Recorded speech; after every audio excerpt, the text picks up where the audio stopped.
Action Agenda na naglalayong tulungan ang micro, small and medium enterprises o MSMEs isinusulong ng Department of Trade and Industry sa APEC meeting sa Cebu. Ang ulat mula kay George Bandola.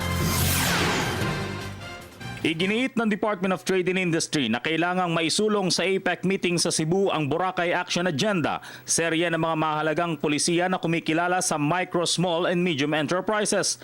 Ang Boracay Action Agenda ay binuo noong ikalawang senior officials meeting ng APEC 2015 sa Boracay na naglalayong tulungan para sa pandaigdigang exposure ang mga MSMEs. Mula sa pagbibigay sa mga ito ng regional at global support para mapalawig ang kanilang operasyon. Hindi lamang simpleng pagbibigay ng exposure sa mga ito sa pandaigdigang merkado, kundi masiguro rin na nasa tama, sapat at tuloy-tuloy ang supply ng mga produktong maaaring kunin sa iba't ibang mas maliliit sa bansa. Nakasaad din sa Boracay Action Agenda ang suportang ipagkakaloob sa mga MSMEs para makalahok ang mga ito sa mga free trade agreements, mas mabilis at maayos na customs regulations sa mga bansang kasapi ng APEC, mas malawak na financing options and infrastructure, at mas makabagong teknolohiyang tutulong sa mga ito para maging global.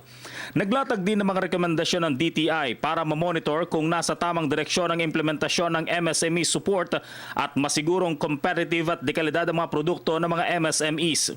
Samantala, sa pagtatapos ng ika-23 APEC Auto Dialogue sa Cebu, inilahad ng mga delegado ang mga hamon na kinakaharap ng automotive sector sa Asia-Pasipiko.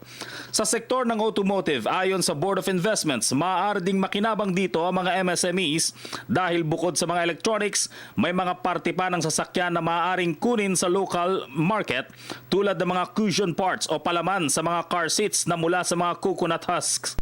Napakahalaga ding aspeto ng pag-uusap ng APEC ang masigurong makaiwas sa mga tariff at non-tariff barriers at may sulong ang makabagong teknolohiya para mapalakas pa ang auto industry sa bansa.